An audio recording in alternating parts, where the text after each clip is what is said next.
Hi, and welcome to the Designing a Work-Based Learning Scope and Sequence Part 2. My name is Larry Williams. I am the Career Programs Manager for the Work-Based Learning team, and I'm here with my collaborator, Joe Pinto. For the Hi, rest my of name this is Joe Pinto. pre-recorded I'm the session, former Director of we'll Career and hear from a Technical WBL Education and coordinator Director of who New School used the city's Development open for the source Urban WBL Assembly. Scope and I Sequence was template. also the coaching Wait, lead for New York what? City Skills Lab There's a template and out a there? longtime coach with the Work-Based Learning Retired Collective. WBL coordinator Bruce In part Levinson one of will designing a share work-based how he learning scope and used this sequence, scope we and sequence looked template in depth to at the achieve core elements optimal of a scope and outcomes sequence to see at what it his needed to former high include, school. what the fundamentals are, and how in theory or in concept to piece it together. So in part two of our series, we will talk with the work-based learning coordinator about their scope and sequence tool and how she uses it every day for her program at MECA High School, Manhattan Early College School for Advertising, and she will introduce herself in a few moments. Our conversation with Carol was recorded on a previous date. So, in a moment, when she introduces herself, you will hear about an hour's worth of conversation accompanied by a slide deck where Carol actually shows us and walks us through the tool that she uses. However, for the next few slides, we're going to talk about a couple of things we wanted to first summarize before we share that conversation with you, because we reviewed that conversation afterward, listened to it again, looked at the materials, and wanted to at least provide a couple of small notes, points of summarization, things to keep in mind as you go into that conversation and as you listen to all of the things that Carol has to share. A few things to keep in mind. Not every scope and sequence needs to look the same. Everyone has their own style and process on how they accomplish things. What you'll see works for Carol and her team, but understand that Carol's scope and sequence is also based on the relationships she has with her key stakeholders, which you will get to hear Carol speak about in a little bit. This is an important one. There's a lot that you won't get to see today. As we were speaking with Carol and as we looked at her, she calls it the student's journey. A couple of things struck us. Number one, it's an incredible blueprint. It's a really great overview, high level overview of the scope and sequence, but also, and as Carol herself would freely tell you, it by itself and alone is not sufficient. This is not the only document, the only tool she uses to implement her program from. This is kind of the high level map.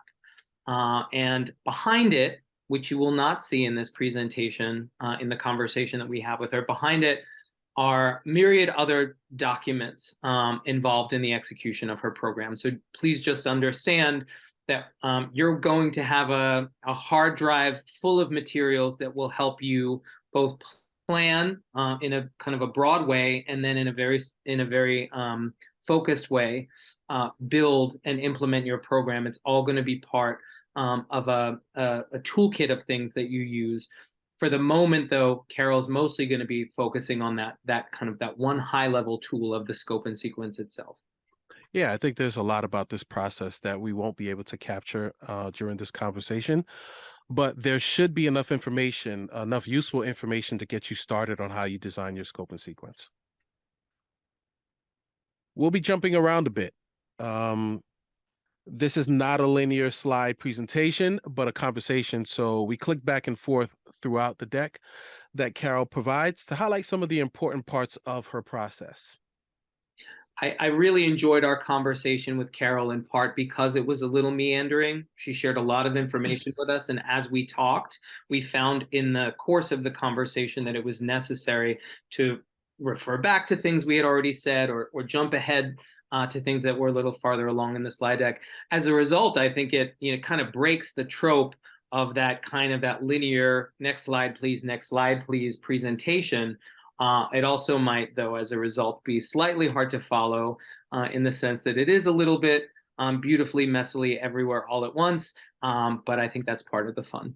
But I think it also makes sense that she jumped around during the conversation because as you're creating your own scope and sequence, you're going to jump around. You'll find that it's not a linear process, and you're also going to jump around, especially as you're trying to fit things in to make sure that like I said, all key stakeholders are involved, but then that it's the right fit for your students. That being said, there is a sort of a linear process that we could glean when we listened again to the wisdom that Carol had to share. It became clear that she initially, not in an incredibly planful way, it sort of accidentally occurred that she had some initial information and she used it to create more, and then she used it to create more and reflected back on it and said, wow, that was a linear process. And she shared it with us, in these terms. What you'll see in this slide, we gleaned a roughly 5-step process she followed to come up with her scope and sequence. The first being this initial item. It really began, and she says as much in the conversation, when she got to MECA, there was really only one piece of information in front of her, and that was that the school wanted to know and wanted her and the team together to answer the question and then implement on the question, what will it take to make a MECA graduate job ready? So from there, once that question was asked, what she found that she needed to do was understand more about what job ready or entry level ready actually meant. It's a kind of a broad term.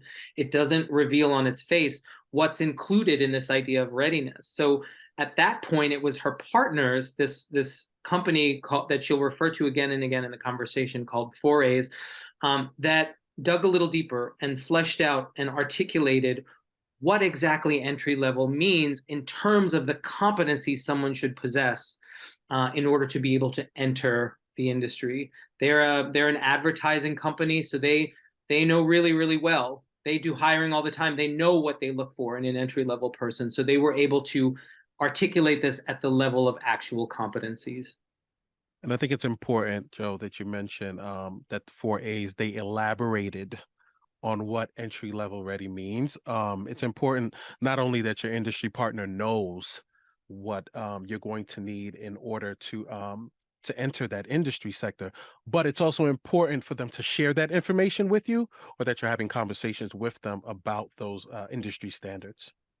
Yeah, and once those, when those competencies exist, they don't necessarily magically exist in a form that makes sense, that is comprehensible for a high school, for a high school level student journey. And so the next step for Carol was really taking the competencies as the industry understood them, and to kind of pull them into the language, the vocabulary, the culture, the educational arc of MECA, and translate them, articulate, interpret them as hard and soft skills for high school students on a journey from 9th to 12th grade, or from 9th to 14th grade for an early college school, to get to that point of entry level readiness. So she took these industry articulated competencies and then said, what does that actually look like in terms of hard and soft skills for the industry that we can use to build a program for high school students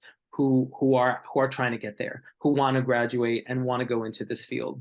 Once the skills are articulated, that really makes it a lot easier to think about the kinds of work you can do with your students in order to seize upon, hone, develop, and create a culture of self-reflection and self-identification for students around those skills. So once the skills were more fully known, more crisply and specifically identified, she was able to then begin to ideate, what are the work-based learning activities that get us there? When I think about developing these skills, what are the things that students can be doing independently and together, in order to make these skills in order to cultivate these skills more deeply for them. So that was the next step. And you'll see, by the way, Carol talks in our conversation with her, she talks about backward planning, which is something you've heard a lot about in our PD sessions. You probably use it in many ways in your school, but what you see in this process that we're spelling out for you right now is a journey of backward planning, that's actually, that's here in these 5 steps. I think what I also like about this process, and you'll hear it from Carol too, is how she delineates the WBL continuum from the WBL scope and sequence, which sometimes I think people conflate the two, thinking that they're one and the same thing. So her process gives the audience a chance to see how they're both used, how they're used to create, how the continuum is used to create the scope and sequence. So, with all of these other pieces in place, she was finally able to sit down and begin to envision a high level scope and sequence, a map from beginning to end, from I am a ninth grader, I'm interested in this field, I don't know what it takes to get into it, I have some foundational skills, but I clearly need to do a lot more skill building, all the way to graduate of the school. I've had all of these experiences. I'm ready for the next step, be it further education, be it a job in this field. I have the competencies, I've had the experiences, I have the portfolio, I can show you that I'm ready for this. So she basically sketched, with all of these other steps in hand, sketched that process beginning to end. And a couple of things are worth mentioning about that. Number one, in the conversation, she refers to the scope and sequence, or the student's journey that she produced, as a mini curriculum within a curriculum. And to Larry's point, I think it's important to name that, because it's not just this inert continuum. The continuum is helpful. It's helpful to see that information, to see that build, but there's so much more to it than that. It is a kind of a standalone curriculum that exists within another set of learning trajectories and interacts with it as well.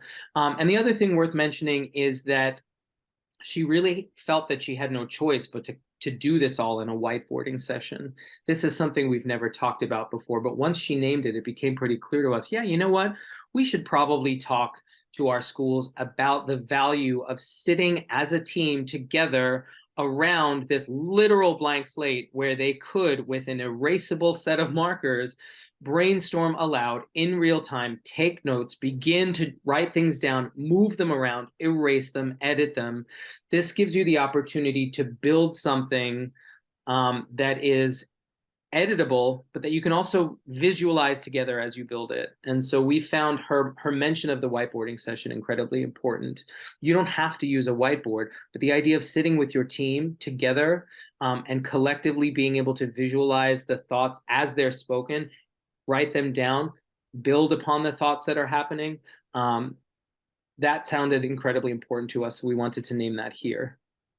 And I think there was something, for me, there was something freeing about the whiteboarding process, right? Because it is a brainstorming session, not only for yourself, but for the team. But I mean, when you get to sit down with everything and just look at it in front of you, this is where the jumping back and forth comes in, because you're trying to put everything in place the way you're trying to sequence it in a way where you think it will make sense. And it has to make sense to you, I think, before you can present it to students. You probably want it to make sense even before you present it to your stakeholders, the people who you're brainstorming with. So I just think that there was something freeing about that whiteboarding process. And it was something that I think it was worth noting, something we wanted to make sure that we put into this presentation. So you'll get a chance to see it later. So these are just some words of wisdom that we gleaned from Carol, right? Everyone understanding that everyone's process is different. I think the conversation that we were able to have with Carol, I think, allowed us to look at how we ourselves would develop a scope and sequence. For me personally, I know that it gave me an opportunity to look at things differently, Yeah. on how I would create a scope and sequence, because for myself, I think that the ninth grade is an opportunity for students to sit back and learn. You're doing more learning than you're in jumping into activities, right? But I think, as you'll hear from Carol's process, in the ninth grade, you'll hear Carol talk about a ninth grader's interaction with the industry stakeholders, because she wants students to be unafraid by the time they get into the 11th grade. So for me, I didn't think about it that way. I thought about it, for me, my process was, okay, in the ninth grade, I want you to be more of an observer. I want you to be more of a listener during this process. So by the time you get to the 11th grade, that you have enough information to act, right? But listening to Carol, I was like, oh wow, this is a different way for Mhm. us to do a scope and sequence, so I was appreciative of that. This is distinct from the last slide in that it it has some things in common. It seems to have a kind of a process feel to it. Some of these items um, feel like they occur in a certain sequence, but more than that, and more than the last slide about process, it's just a sort of an in no particular order set of summarized learnings from our conversation with Carol. These are things, most of them came up a couple of times, and most of them feel like really, solid, germane ideas that we didn't want to let go, or that we wanted to make sure were articulated in force a couple of times, so that they could really, they could really stick. And it was helpful, I think, Larry, for both of us to put this list together and to think about what belonged on it.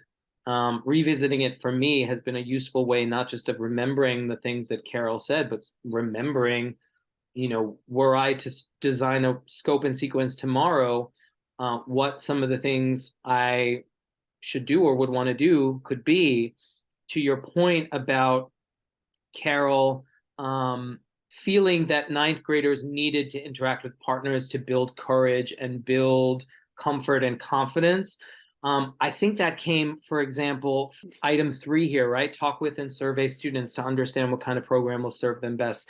Not just about the details of program design, but when your primary stakeholders, your students, go from being kind of hypothetical entities to real people with human desires and interests and needs and strengths and learning gaps, you begin to understand things about them that you didn't necessarily know before, right? Just talking with students, suddenly, you can have that realization, oh, these students don't seem like they would be confident to lead a presentation or to kind of go in and have this kind of interaction with an employer. So why not muscle build for that early on, rather than have them sit as younger students in more of an observer role? The observation and the learning can be there, but mixed in with these other pieces that wouldn't necessarily have occurred to her or wouldn't necessarily occur to you without knowing intimately and as people, as learners, who your students are. And and I think you're right. I mean, I think if you're viewing this list, it can come off as a sequenced list where it feels like you have to do step 1 through 10. And for me, for you, just like you highlighted number 3, for me, if I'm creating a scope and sequence, I think I'm going to use this as a grab bag, right? To for my learning. And I think like I would automatically go to number 10, but in my process, addressing your own learning gaps about the industry and quality of WBL activities. Because as you'll hear from Carol when she intros herself, um, she lets you know that she has a background in her industry, right? And even if you are a WBL coordinator who does not have a background in the industry sector that your school is serving, that doesn't mean that there's no opportunity for learning. And I think you're going to need a learning of your industry sector in order to understand how to better serve your student outcomes at your school. So hopefully people are just looking at this right here as something that they can use to maybe fill in some of the holes as they're creating their own scope and sequence. Because like you said, you went to number 3, I automatically went to number Yeah. 7. And I might automatically go to number 7, finding teachers and parents who might be able to help with your vision. But that's only because of my mode of thinking when creating a design scope and sequence. You know what I mean? Yeah. Um, I I feel mean, like, I might go to 8 as well. Like there's so many different, yeah, when you spend time with this list, they'll speak to you, these items will speak to you in different ways. I might go additionally to number 8. And I'm thinking about that because of the whiteboarding session mhm, that Carol talked about. I think a lot of times the assumption for somebody in a work-based learning coordinator position is to try to anticipate what your stakeholders will want and what they will need. You don't have to do that. Your right. stakeholders are there. They're busy people. You can't always necessarily get them together in a room, but sometimes you can. And sometimes, it's worth having a whiteboard there. Or sometimes if they can't all come to the same place, it's worth, trying to get a virtual meeting together. But the idea that there are ways and places to meet, to come together, and there are times for that, it's so obvious and yet at the same time so easy to forget. So that's an item that I would come back to as well. But I do think we also have to stress that by no means is this a definitive list? This is just from our perspective. So you might glean something different from our conversation with Carol, where you feel like you need to add to this list, or maybe you might feel like there's something here that's not important because you're already doing. But this is our perspective. We always want to share our expertise with you. So without further ado, here's our conversation with Carol Sun. My name is Carol Sun. I'm the Work-Based Learning Coordinator and CTE Leader at the Manhattan Early College School for Advertising. I'm a person with probably this is like my fourth career in my life. But I originally trained as a visual artist, and I earned my living doing graphic design and brand identity before I became a teacher in the public school system.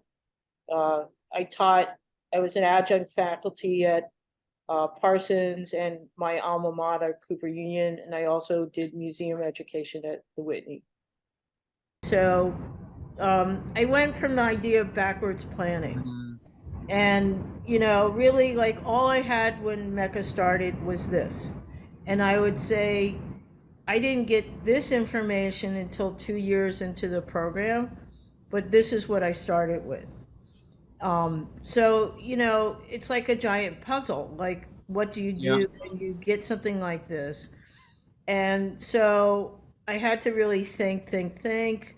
And, in the end, it became this idea of an entrepreneur kit because most kids have no idea what they want to do. And I had to sell it to them to get people to buy into it and make it feel like it was something that was of value. And I also had to break it down into things like hard skills and soft skills. And every industry will have different kinds of hard skills, but soft skills are pretty consistent. But like I had to think about how to sell it and how to break it apart based on what I was given here or even here. Like even just starting to think like, what does it mean to be entry level ready for work at an agency? And there was a lot of conversations with different people, me reflecting on my personal experience in the design world. What did I think were the important things that someone needed to know? And certainly it was helpful to get this from the 4As, which is our big industry partner. But, for a school level, you really have to break it down into bytes and into some kind of format that people in the school can buy into and understand. So soft skills and hard skills. I had to think about what is our end product, right? And I knew it was this idea that the MECA graduate was someone that was going to be working in advertising in the 21st century. And that was very different than the world I had grown up in the 20th century. But what did that mean? So, at the end of the day, in the beginning of this, when the school started, I could see this, but really it still was pretty much a blank space because even though I knew all this, right, it still wasn't specific enough for me to say, who is it that we're creating? So I had to, in identifying what we needed to do, I really had to use backward planning and trust myself in identifying things and making decisions, what was evidence, what was a portfolio, what was assessment, and then to start to really plan.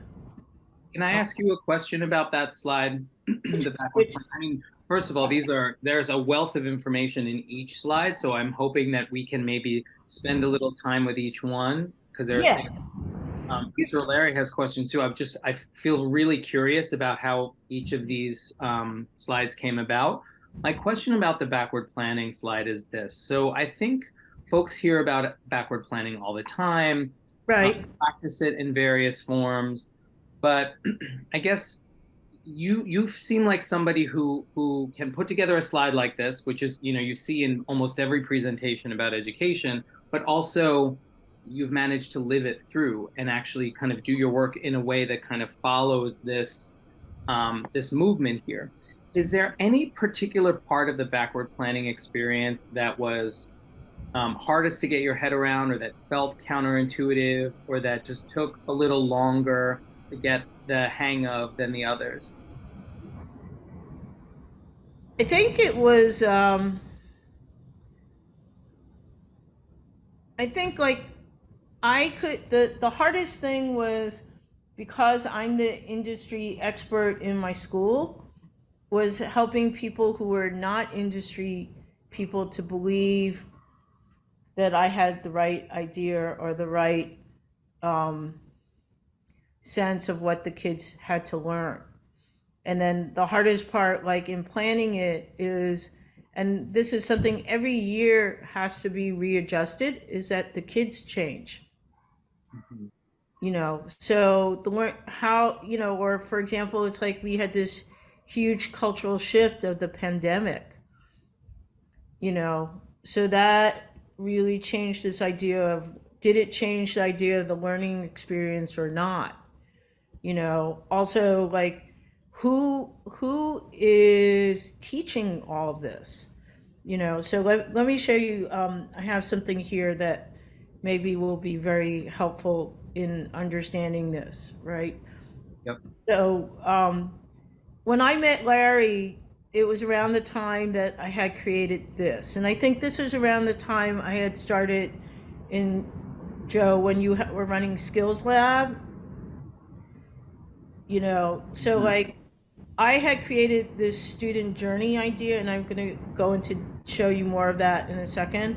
But making this in the second and third year, I could start to create this and see this whole big scope of what in detail, like very detailed level, what everything could be, that it helped me to understand that this was what we were driving towards. Could you, that was the student journey document you just had up? It's so comprehensive, and it's a little, so much so that it's a little hard to read. Oh, you've already broken it Yeah, out. yeah. So Okay. I broke I it. was gonna ask for a zoom in, but you're already there. Yeah. So let me just show you. I zoomed in at the top so you can see. I had to come up with what's the big idea. Like in backward planning or any kind of design, when you're designing anything, you have the overarching idea. Like when you're designing your curriculum, when you're designing your unit plan, what is the overarching idea for each year of the school, right? Of your sequence. And then from that, I dropped in, there were the courses. And then, of course, because MECA is also a PTech, there were what was going on at BMCC. So there was MECA CTE, then the BMCC courses. And then based on that, you could see how work-based learning developed and grew. And this is all pre-pandemic. Let me just say that this is pre-pandemic. Um, Even and based on that, there were tests, the technology skills that I felt that the kids had to accumulate, um, opportunities that had to do with internships or work-based learning. This is all as we just started with our summer youth employment program and so forth. So like this this map, right, started here. So Yep. even if I said the backward planning, what did we have to accomplish, and how could I break it down into years, right? And then I also want to show you this, because this is something like actually I had to do last year because our ninth grade teacher quit in the middle of March, and one of our summer youth employees stepped in to teach the class. And so I had to break everything like kind of create a mini curriculum within the curriculum for her. So I had our goals, right? Because we were getting ready for a big advertising project, and the kids had not have any kind of preparation. And within this, these are some of the things that the papers that are on the bottom, like, I had to look at similarities and differences between the different things we were trying to teach. Or like, what do kids need to learn, right? What were we trying to teach? So at the top was like, these are the buckets, and then below it is how I put things in the bucket, right? Like teen culture was, it had to be something fun that had to do with their world. What's the concept, ideas, and vocabularies that they had to have? They had to understand branding. They had to understand sketching out an idea. They had to understand this thing about target market and lifestyle. And what was the big skill was creative problem solving. So this kind of shows you how I tried to fit it all in. And then I'm going to just come back here. But this is the cleaned up version of the student journey.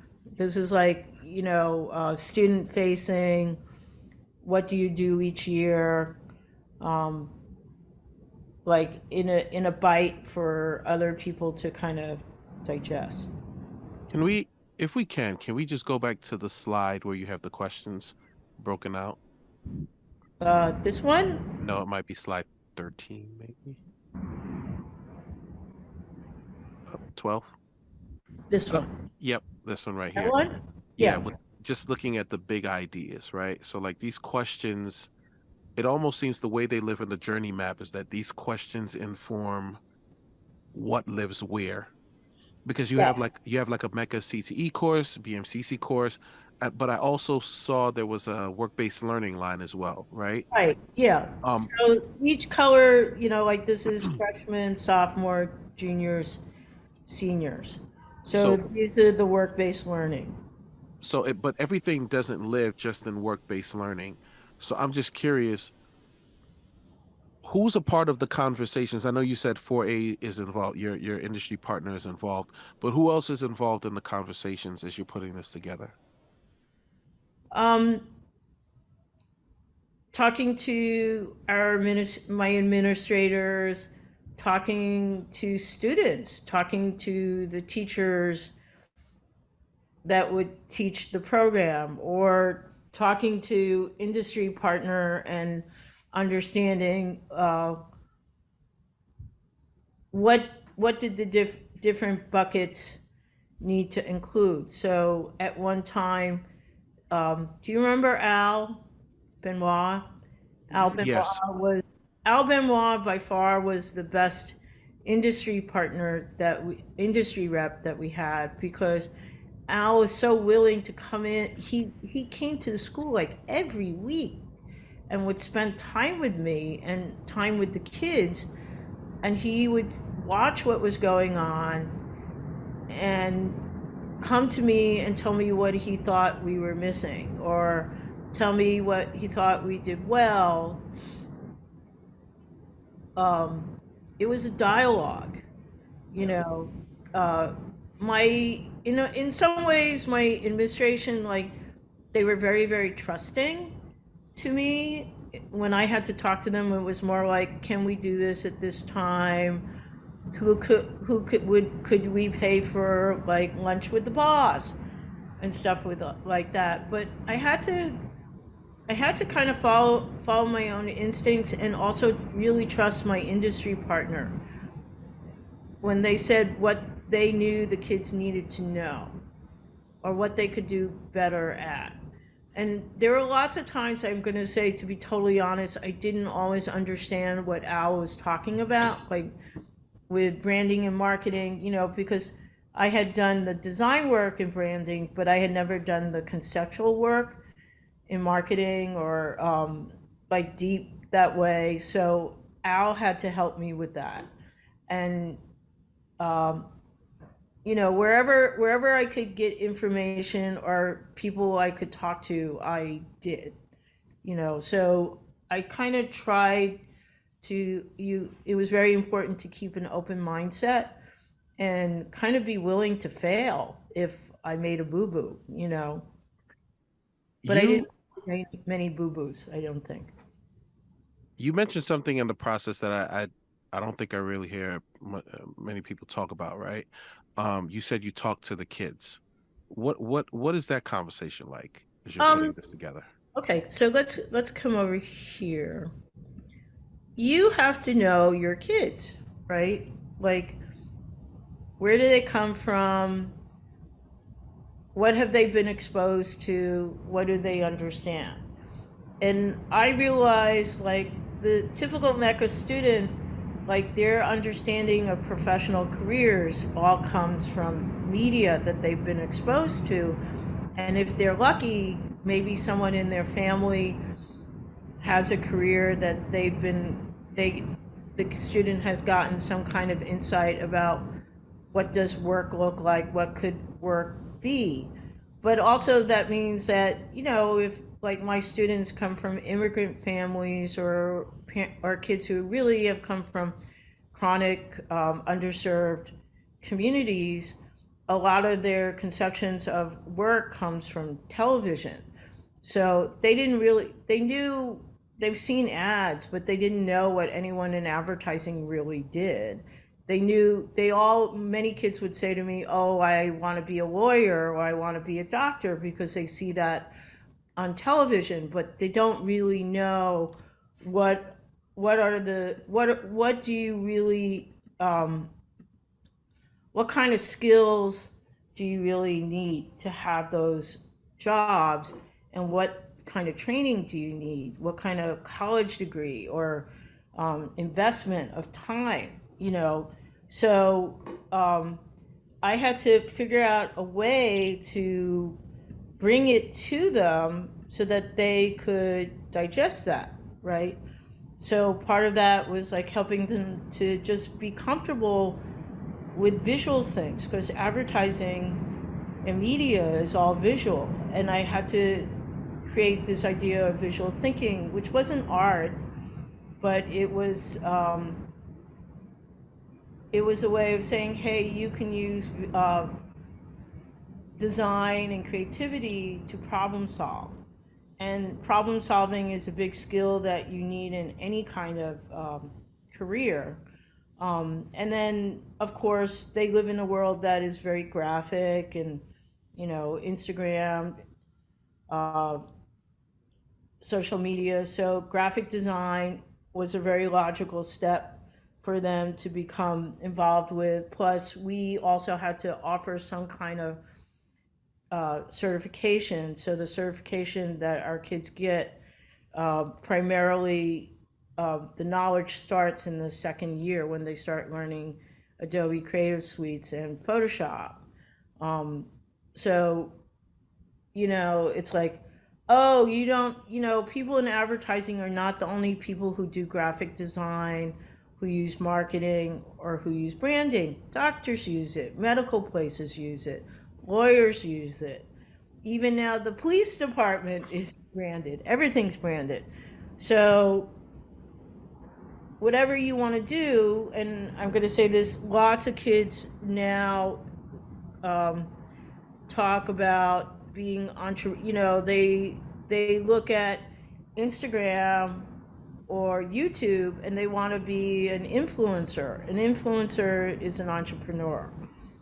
So that I had to market in a way, kind of subversively market what we were doing to the kids. Can To you make go it, back one slide? I'm sorry, one more. Yes. So this, in my mind, I keep coming back to this slide. You showed it early on, and I'm sitting here thinking this didn't just come out of nowhere. This seems like, and you made reference to the ongoing dialogue that you had with Al, your industry partner or your industry rep, how much trust you had between you, how much you were able to talk about and develop together.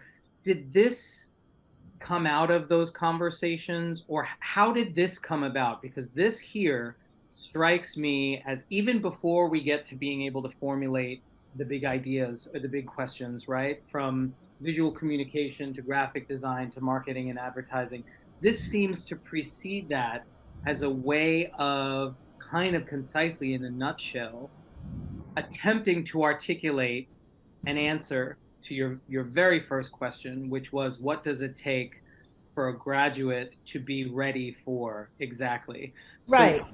how did that, and that's such an important slide right after that you just showed us. How did that come about? What was the process of generating that information? Because I think, if a school can get to that place with their industry partner, Yeah. so much can then flow from there. So, okay. So, as I said, so I was the first person hired at MECA, and really, I wasn't given anything except this, and even barely this, but just like, oh, we're creating a pipeline to the advertising industry, and you know, this was as solid as it got, right? But this information, Al put it together, and that was after the school had been in existence for 2 years.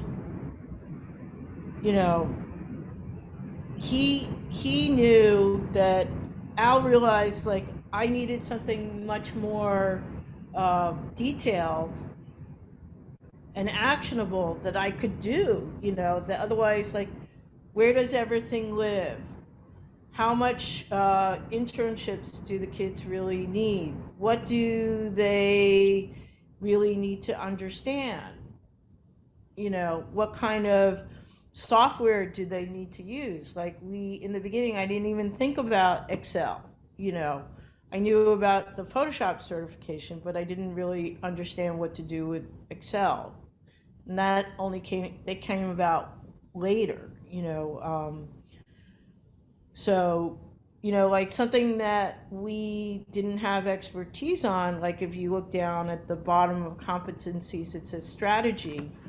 And, that's the piece that I was least familiar about. So, like, how does that work? That was like trying to find the right teacher to do that, from the industry, so that we finally have a teacher that can do that now. But it took 7 years to find that right teacher.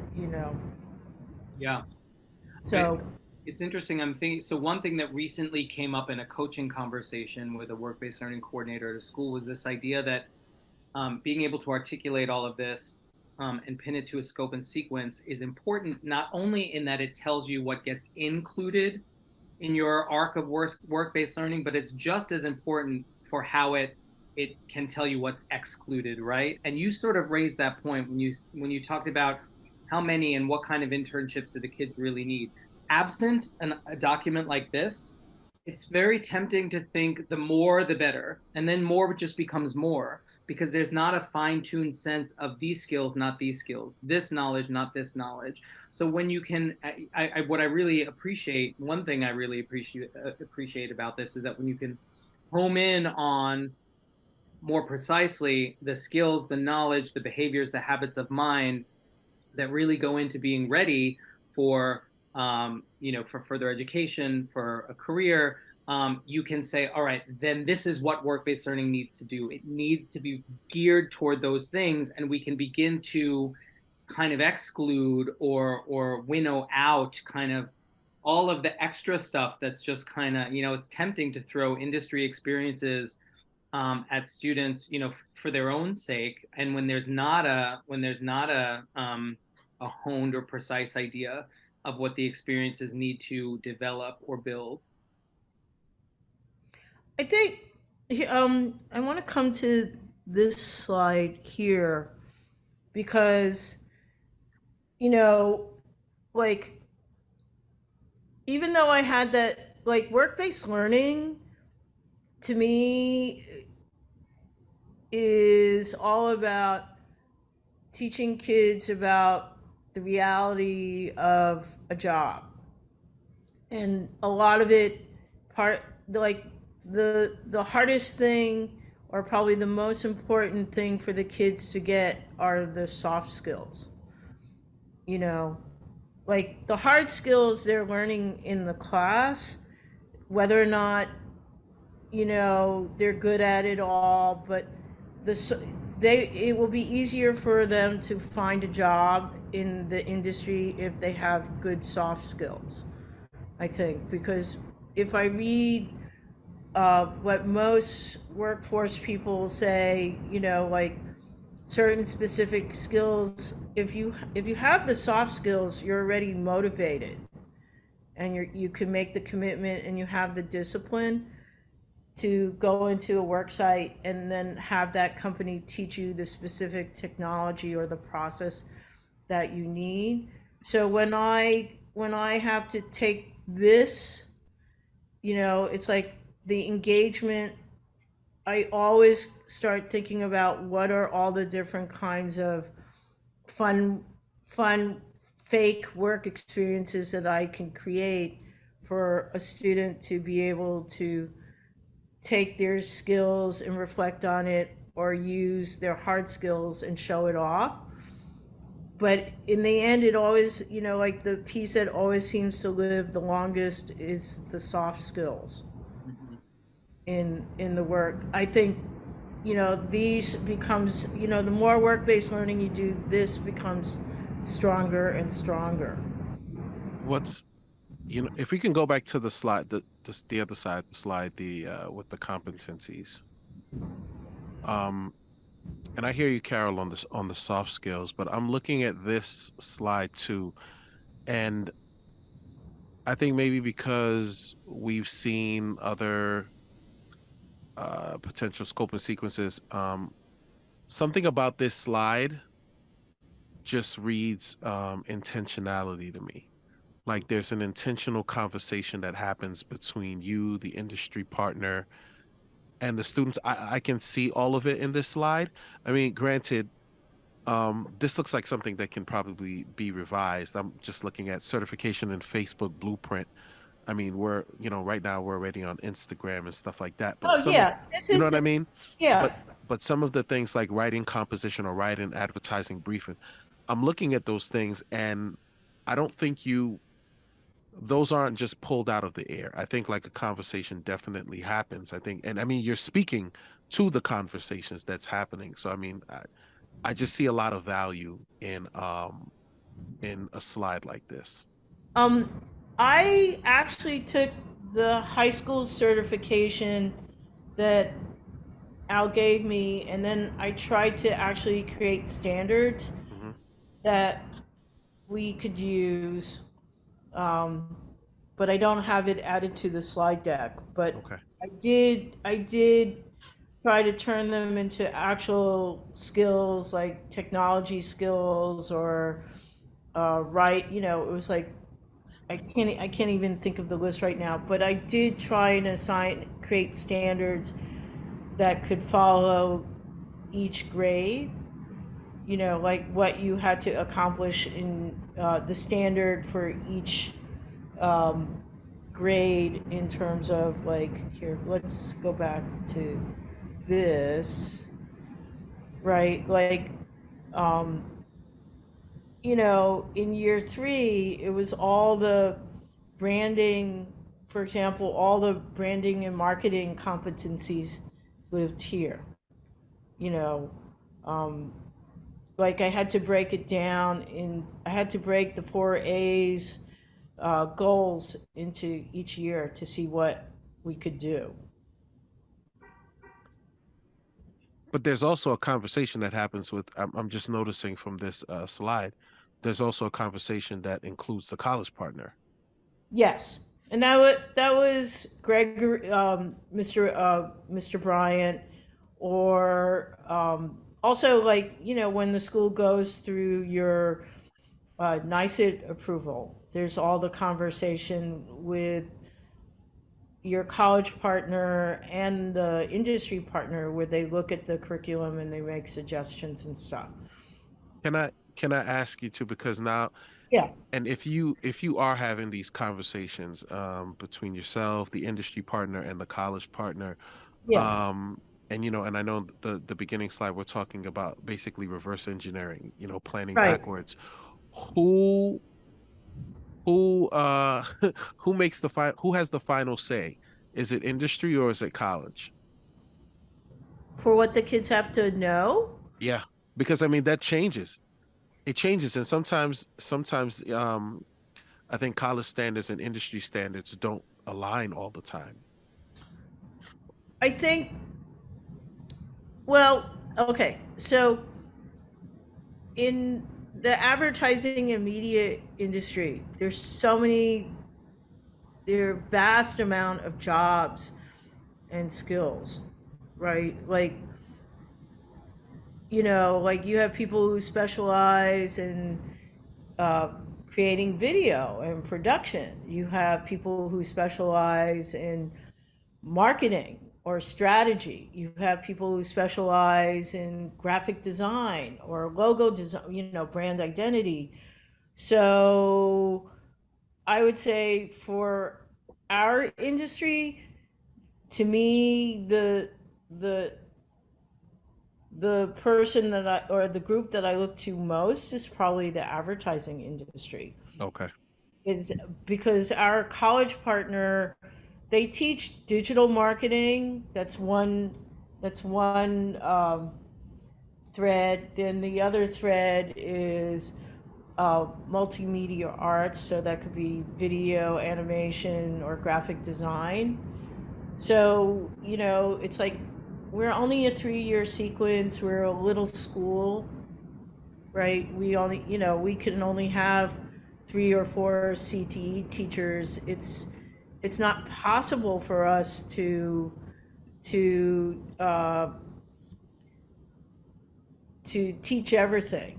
You know what I'm saying? So we Right. have to really just teach very simple, broad, essential skills that could be used whether you go into the strategy side or you go into the design side or the production side. We had to find a way to kind of balance it. It's not like a school that's like teaching Cisco, you know, you know what I mean? Yep. Because that's one thing. We're not, our list of skills is so broad, like what can you reasonably accomplish in the time that you have and the resources that you have. I'm gonna I'm gonna I'm sorry, I'm gonna put you on the spot here for a minute.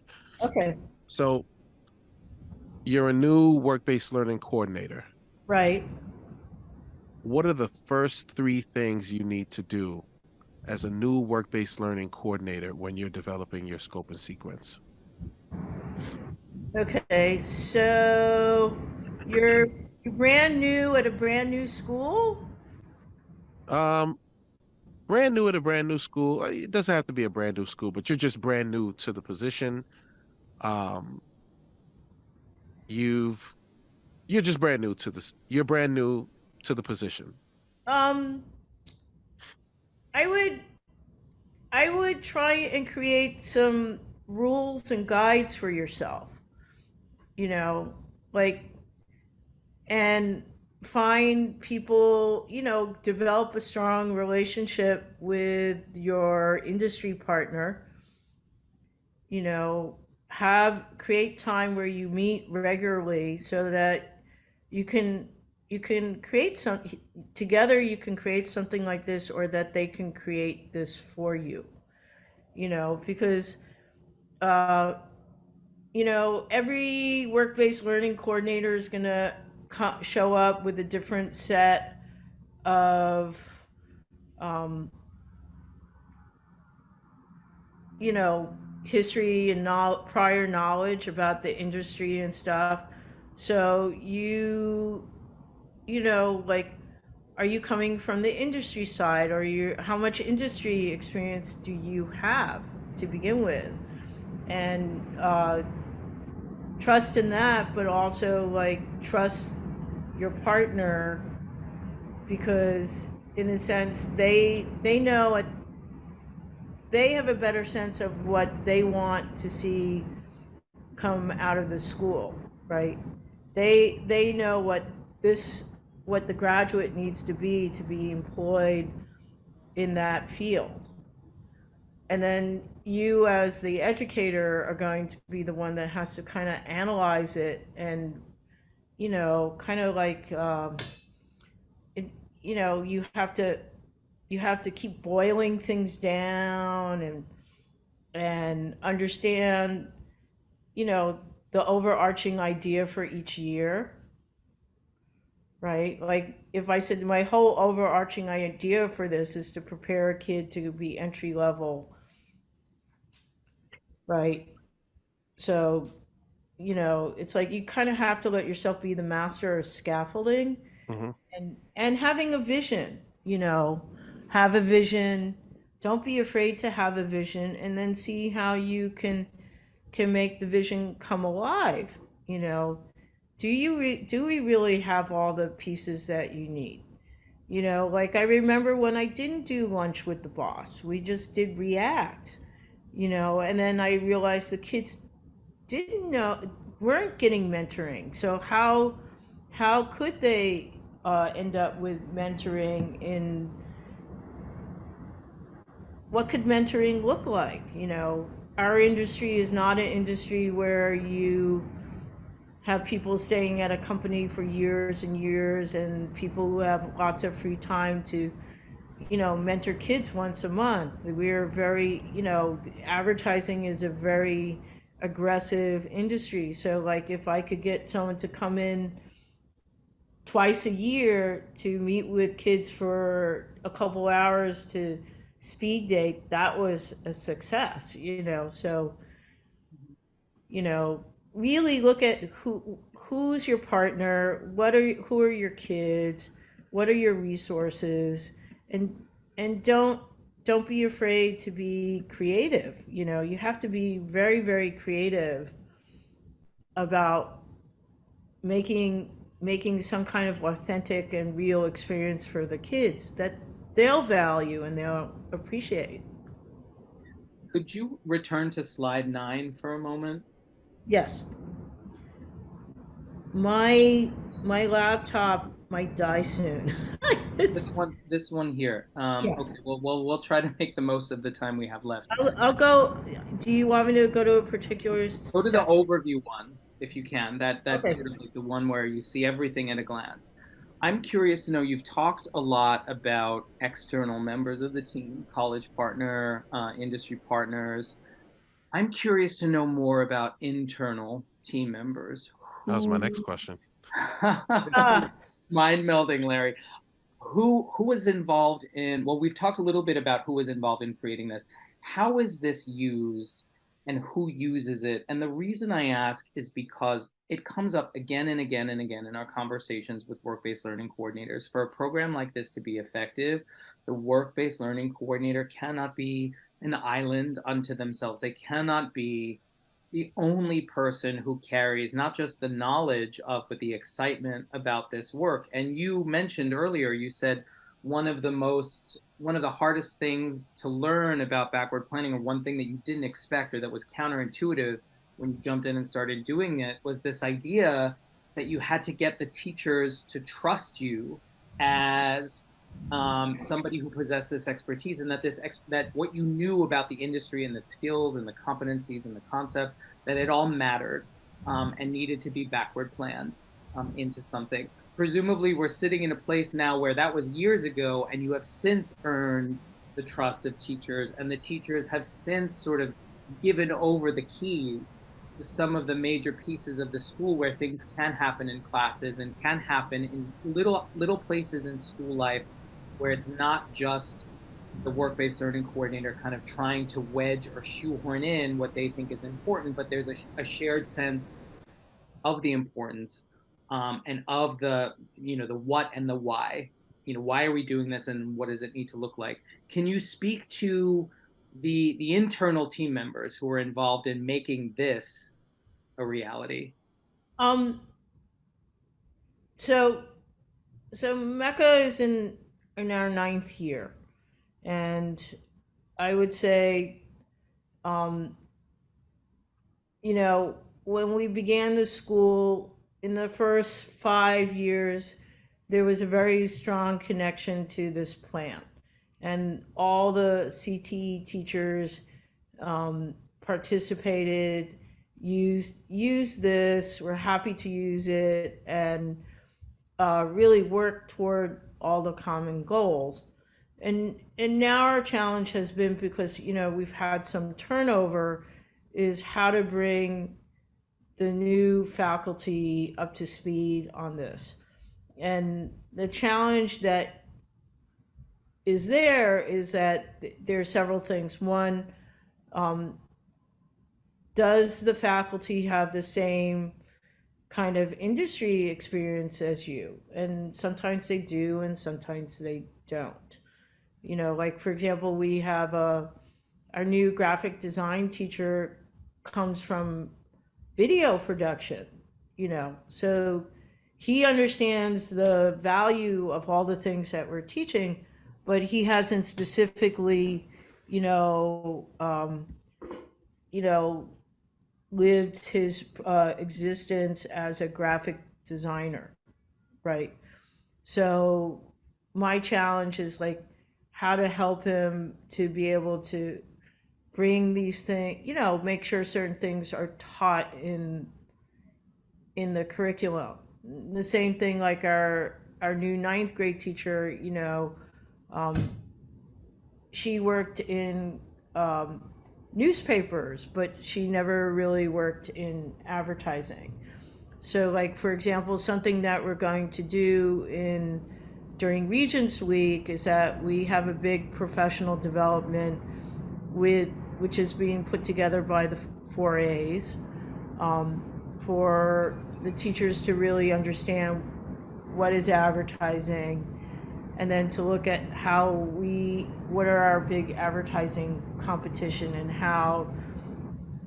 what kind of projects the kids have to do to accumulate the skills or build confidence in those skills. So, but having your faculty be part of the whole goal, and the whole task of teaching the kids all these things, it's very intense and can be very challenging. Yeah, and I think a lot of, it's interesting that you mentioned faculty contact with the partner, because I remember back in the day when we were creating a school for the CTE, the industry focus was supply chain management, logistics, global commerce. Okay. And taking the teachers, this was sort of in the early days before, as the school was being planned, not just the CTE teachers too, the academic content teachers, taking them on a tour of the working harbor of New York City and the Okay. Yeah. harbor. That did so much to help the faculty say, oh, this is how all of these pieces of this industry come together. And it really ignited a lot of imagination for planning, not just individually by discipline, but kind of cross-disciplinary planning. So I appreciate that you mentioned that piece of faculty partner contact, because it's not necessarily intuitive, and it's not necessarily one of the first things you'd mention to a partner, like, oh, by the way, we're gonna make sure that you're not just working with the students, but you have a relationship with our teachers. Part of this is about exposure and excitement building for them as well. One of the reasons why I put the whiteboard slides in is because, like, you are never done designing curriculum, and you're never done with your sequence. You always have to keep, even though you have like probably the same overarching idea, you have to make adjustments to address who your kids are and what are their needs in terms of being able to master the curriculum. So I'm going to say, like, for example, the pandemic. Every teacher knows how the pandemic has changed students, you know, um, and you know, it's like what we're teaching now in the 9th grade is different than what I had done 9 years ago, you know. Uh, and also the technology's different. Like, now I could use Adobe Express. Before we only had Google Slides, Yeah. So, we had to change. And also, like, I know more, like, we didn't have Zoom, Yeah. We didn't have LinkedIn. Or at least I wasn't aware of LinkedIn 9 years ago. I don't know if it was there, but the whole thing is, it just keeps changing. It's like, before we worried about interviewing in person. Now the kids have to learn how to interview on Zoom. Well, there are a couple reasons I asked you to return to the whiteboard and chart paper slides. The first was that the last time we came to these slides, you used a phrase that I wanted to bring back in, which was that it's work-based learning is a mini curriculum within the curriculum. And I think this is important to remember, because otherwise it's possible to treat work-based learning as this thing that needs to exist in constant response to or reaction to other pieces, or that's kind of scattershot that just sort of like, wedges in where it can. The idea that it is a curriculum unto itself with a set of purposes and a natural build and a trajectory, and that it weaves into the other curricula and in some ways rhymes with them or tracks with them, or kind of, that they move in sync in lockstep with each other, is really important, because then somebody who thinks about this work can actually approach it as a curriculum design challenge versus what activity do I have to develop for 9th grade? What activities do I have to think about for 11th grade? So that was the first thing I wanted to bring back. The second reason I wanted to come back to the whiteboarding slide was that, it never, I have to say, it never, in doing this work this year anyway, it has not occurred to me to say to somebody, have a whiteboarding session. And yet, the whiteboarding session for me has been such an invaluable tool over the entire arc of my career, in the sense of bringing a team together and having a mode of visual representation for ideas in formation, being able to erase and jot down and like write and move things and and revise and edit in a way that everyone can see in real time. I remember when I was the CTE director at the Urban Assembly, I was heavily involved in the creation of the Maker Academy. And the Urban Assembly Maker Academy, the very first scope and sequence for the CTE program that it had, came about because the founding principal, founding partnership coordinator, who later became the work-based learning coordinator, and the industry partners and one of the college partners as well, were in a room together and did a whiteboarding session around, kind of like, well, who do we want our graduates to be? Like, what do they need? What skills do they need? What do they need to know? What do they need to be able to do? And then how do we get them there? And then what are the coursework pieces, the work-based learning pieces, et cetera, that get them there? Like, I can't recommend, whiteboarding as a team exercise, and not just a kind of a work-based learning coordinator alone in a room, as a team exercise. I can't recommend it enough. Well, oh, sorry.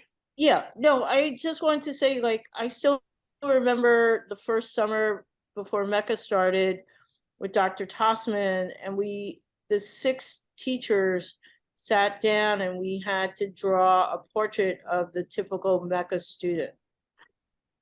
Like, we had to create this person, and that was the person who came. But it's like, who is a person what does this person look like when they leave the school? And I think, like, this is a great whiteboard exercise, just like if you use backward planning and use the whiteboard and you just sat down with everyone, ask the industry partner, what do they think you need to know? Like this could be like the beginning step to get to the, for someone to get this list, and I mean, I have to say that I love white. I can't imagine working on anything without a whiteboard. Like I have fun with, it's like great, oh, I don't like this, I can change that, oh, I forgot that, I'll just poke that in there. I think there's like I'm just looking at your whiteboard. There's like an autonomy that comes with, there's like a freedom that comes with writing things down, and you can erase it and put it where you want to, because then visually it makes sense in your head. You know what I mean? We're heavily reliant on on technology, especially since the pandemic, that I think sometimes people get married to for a scope and sequence, what a scope and sequence should look like. And which is why earlier I was asking you, like, well, what are the top 3 things that WBL coordinators should be doing? And I mean, I think it probably should, it starts here, you know what I mean? And just, what is your vision? What do you envision for the student? What do you see them becoming, instead of checking boxes off? Yeah, I mean, like, I think, like I said, I think you really just have to be you have to let yourself be creative and use your imagination. But you have to do it like knowing, like I said, you have to know who's your community, and you have to also know what does the industry need? What does a successful person in the industry need to know, when they start a job? And what can you, when you look at all those different qualities or skills, like where can they live in your curriculum? At what point does the student start learning, Photoshop, or learn how to do an oral presentation? But like, where are the little places that a person could do that? You can even take a project that kids are working on and then interject the work-based learning skills, and just be much more explicit about it, like in terms of like what kind of rubrics that you create when the kids are working, like how did they do it, time management, what were their what kind of communication did they do, are they able to present, how well are they working with technology, how much research did they do, so I think you just have to be really, really creative and trust yourself, but also trust your industry partner. And like we discussed that, build institutional knowledge into your whole team. But it takes time. It's not something that happens overnight. And a challenge is that, like, how invested are the other people on your team? Like if they're really invested and they're motivated, it'll be easy to bring them into the fold and adopt things. But if they're not able to do that, then that could be a challenge. Well, Carol, thank you as always. Thank you for your time. Thank you for your expertise with this. I know that this is going to be valuable for the Future Ready New York City community. Any last things you want to share? It's a hard work-based learning coordinators, I'm just going to say, have the hardest job in the whole CTE equation, because every time that something comes that's new or they want done, it's like the work-based learning coordinator has the longest, doesn't have 24 hours in a day. They have a 48-hour, people just, So I pat every work-based learning coordinator on the back and say, without you, CTE would not thrive in the same way. So it's a hard job, but it can be very rewarding too. Thanks for that, Carol. Thank you. For the rest of this pre-recorded session, we'll hear from a WBL coordinator who used the city's open source WBL scope and sequence template. Wait, what? There's a template out there? Retired WBL coordinator Bruce Levinson will share how he used this scope and sequence template to achieve optimal outcomes at his former high school.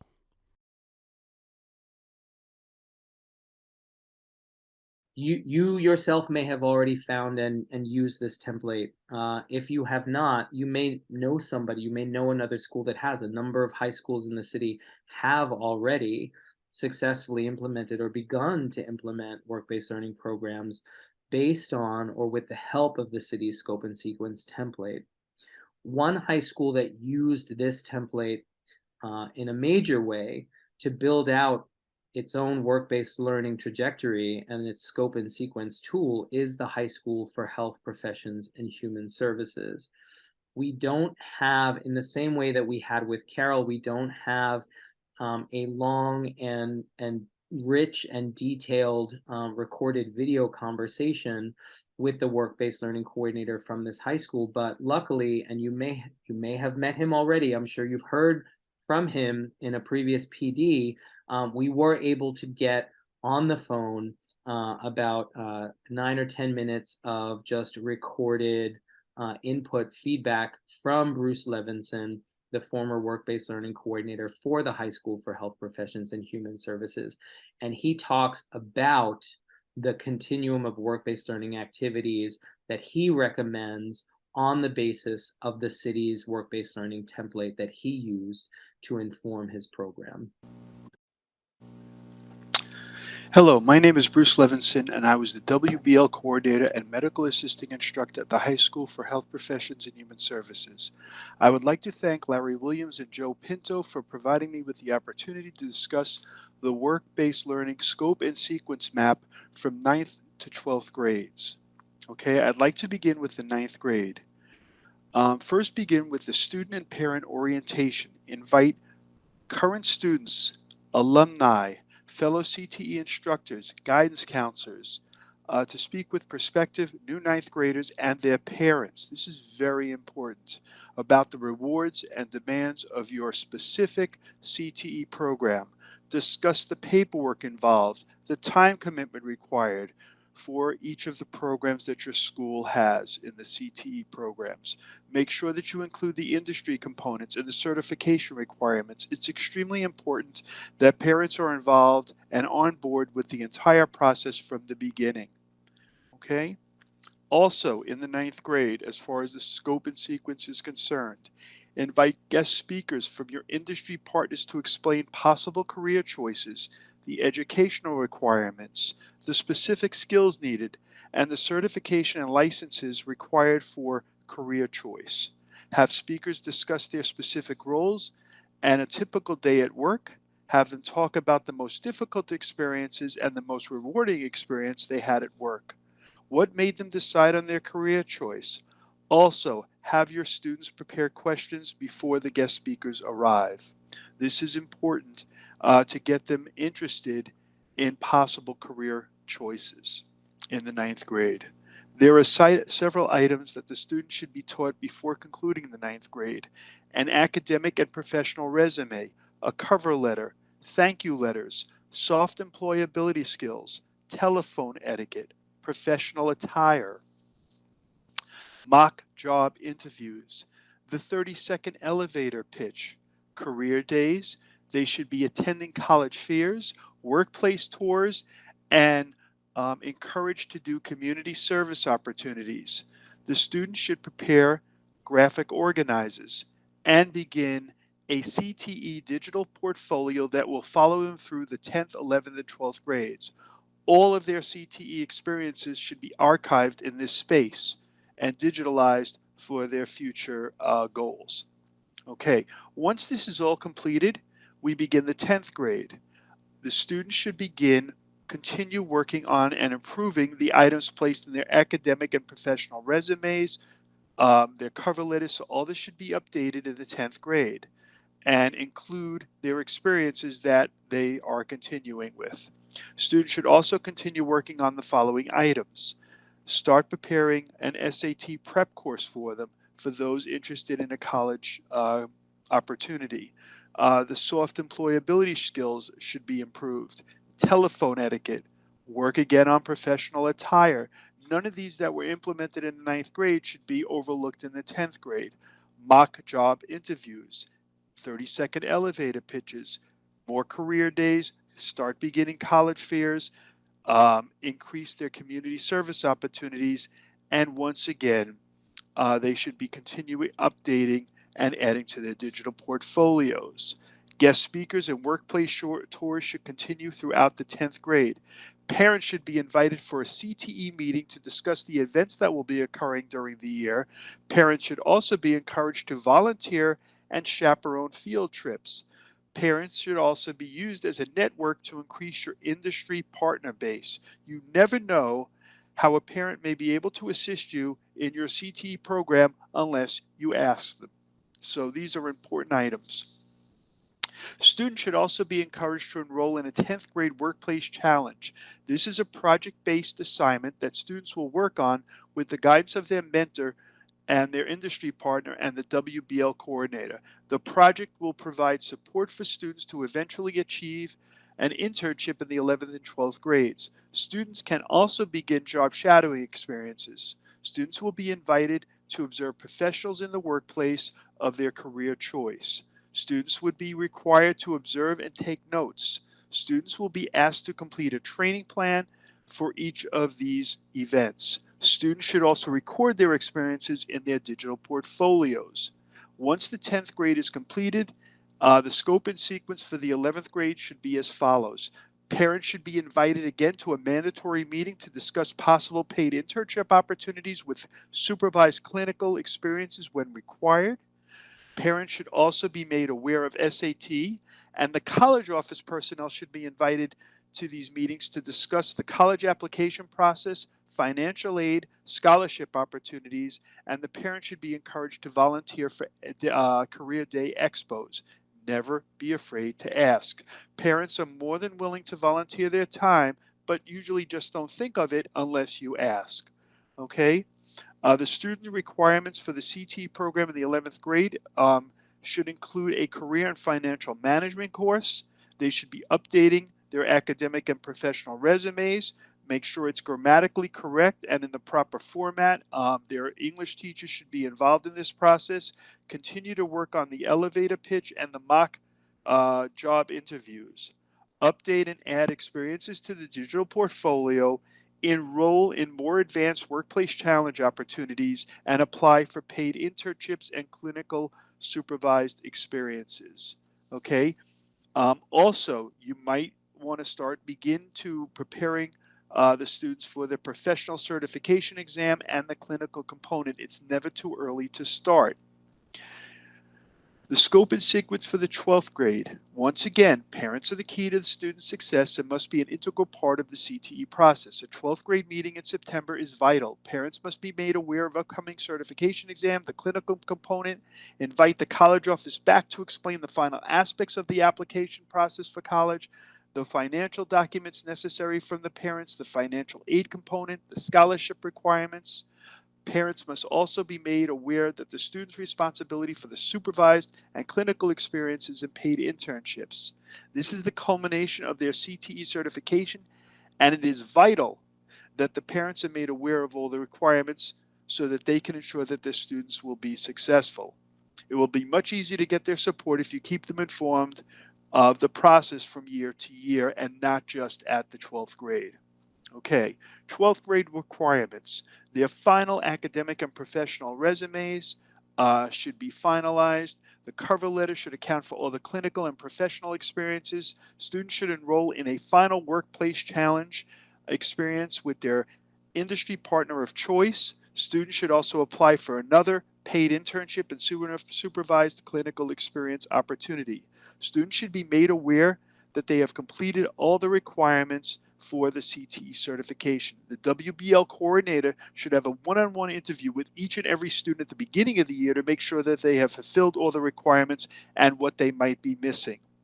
The digital portfolio should be finalized and account for all the academic and professional experiences. Students should have their training plan, data sheets, the learning objectives, work site, supervisor evaluation, and employability skills profile document for each and every internship and experience, including the WBL or workplace challenge opportunities. Everything should have evaluations from their mentors and their site supervisors at their internship experiences. Students should take field trips to the college office, visit college campuses, and speak with college admission officers and current college students. Students should also look at the demographics of the college to make sure it will be a good fit. Students should begin to look at possible future career opportunities and network with their current industry partners to obtain a possible future employment at their institutions. The WB coordinators should be assisting with this process. All right. This is how the scope and sequence map functioned at my high school, and we had a 98% success rate when I was the WBL coordinator. Thank you so much for listening, and I hope the information I have provided in this segment was helpful. Have a great day. As always, help is here if you need it. Timely professional learning and development sessions, dates to be announced, direct one-on-one or small group coaching with the WBL team, and responses to your questions as needed. As always, you can reach out to myself, Larry Williams, Desmond Jardine, and Yesenia Crespo. We should also mention that in addition to coaching from the administrative Future Ready NYC team, we are also introducing a slightly different resource that is more of a technical assistance offering. The coaching will help schools be sure that they are hitting the right notes in terms of what Future Ready NYC expects to see as part of the arc of practice that's included in this program. As for the technical assistance, it will be a little less concerned with kind of hitting the FRNYC notes in a particular order, and more concerned with the kind of the nuances of excellent program delivery.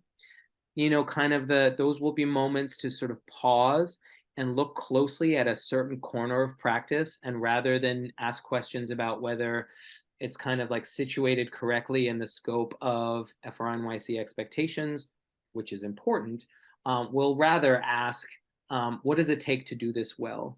And what does it take to, understand the constraints that I'm dealing with, to look at what's going on at my school, and use what I'm working with to do this piece, this aspect really, really well. That's going to be more of a focus of the technical assistance.